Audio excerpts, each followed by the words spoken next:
రౌతు కొద్దీ గుర్రం అంటారు కదా, అదే రాజకీయాల్లో అయితే గనక ముఖ్యమంత్రి కొద్దీ ఎమ్మెల్యేలు అని అనుకోలేము. ఈ మాట ఎందుకు వచ్చిందంటారా, ఎమ్మెల్యేలని నియంత్రించాల్సిన బాధ్యత ఇన్ఛార్జి మంత్రులదే అని ముఖ్యమంత్రి స్వయంగా కేబినెట్ సమావేశంలో చెప్పిన తర్వాత అసలు ఏపీ రాజకీయంలో ఏం జరుగుతోంది అనే చర్చ వస్తా ఉంది. క్షేత్రస్థాయిలో ఎమ్మెల్యేల వ్యవహార సరళ మీద, అధికారం అండతో జరుగుతున్న దోపిడీ మీద హాహాకారాలు ఆల్రెడీ వినపడుతున్నాయి.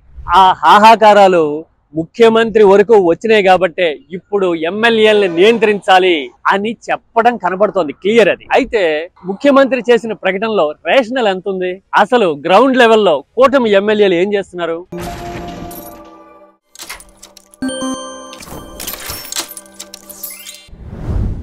క్షేత్రస్థాయిలో ఎమ్మెల్యేలు చెలరేగిపోవడము, అడ్డగోలుగా దొరికిన కాడికి కృష్ణా, గోదావరి, పెన్నా అనే తేడా లేకుండా దొరికిన కాడికి నదుల్ని దున్నేసేయడం, అంటే ఇసుక రీచ్ల్ని కొల్లగొట్టడం లాంటివి మొదలుపెట్టి కేజీ చికెన్ మీద కూడా కప్పం కట్టాల్సిన సిచ్యువేషన్ చిన్న వ్యాపారులకి క్రియేట్ చేయడం అనేది ఇప్పుడు ఏపీలో నిరంతర ప్రక్రియ అయిపోయింది. జనం గగ్గోలు పెడుతూ ఉన్నారు, హాహాకారాలు వినపడుతున్నాయి. ఈ దోపిడీ ఏ స్థాయిలో ఉంది అంటే స్వయంగా ముఖ్యమంత్రి ఎమ్మెల్యేలను నియంత్రించాలి అని ఇన్ఛార్జీల మంత్రులకి చెప్పే స్థాయిలో ఉంది. అది క్లియర్ కదా, ఇట్స్ అఫీషియల్ నౌ. అయితే ఇన్ఛార్జి మంత్రులు నియంత్రించగలుగుతారా ఎమ్మెల్యేలని అనేది ఇక్కడ అసలు పాయింట్. ఎందుకంటే మంత్రులేమో చాలా మంది జూనియర్లు, ఎమ్మెల్యేల్లోనేమో చాలా సీనియర్లు ఉన్నారు. ఈ ఇంబ్యాలెన్స్ అనేది ఉన్నప్పుడు వీళ్ళు చెప్పడానికి ఆస్కారం ఉండదు. ఆ తర్వాత ఒకవేళ ఫస్ట్ టైం ఎమ్మెల్యేనే అనుకోండి, ఇన్ఛార్జి మంత్రి మాత్రం చెప్పే సాహసం చేస్తారా? ఆ ఇంపాక్ట్ ఎలా ఉంటుందో ఒక చిన్న ర్యాండమ్ ఎగ్జాంపుల్ చూద్దాం. సపోజ్ గుడివాడ లాంటి చోట్ల ఎమ్మెల్యేకి ఆ జిల్లా ఇన్ఛార్జి మంత్రి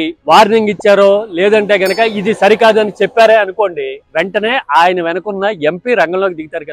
నా వెనక ఎవరున్నారో నీకు తెలీదా అనే ధమ్కి ఇన్ఛార్జి మంత్రికి వెళ్తుంది కదా. ఇన్ఛార్జి మంత్రికి తెలియని విషయమా ఇది? మరి క్షేత్రస్థాయి రియాలిటీ ఇలా ఉన్నప్పుడు ఇన్ఛార్జి మంత్రులు ఎమ్మెల్యేలను నియంత్రించే సాహసం కాదు కనీసం ప్రయత్నం చేస్తారా? క్లియర్ కదా.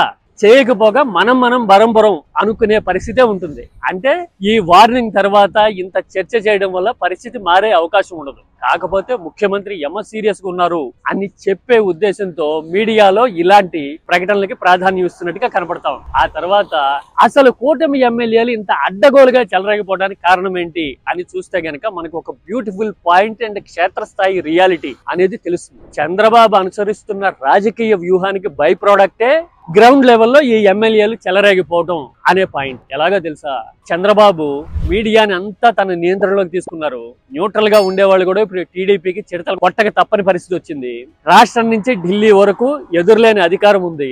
వ్యవస్థలో యంత్రాంగం అంతా టీడీపీ కోసమే రాజకీయంగా పక్షపాతంతో నేరుగా పనిచేస్తున్న పరిస్థితి క్లియర్ గా కనబడుతోంది.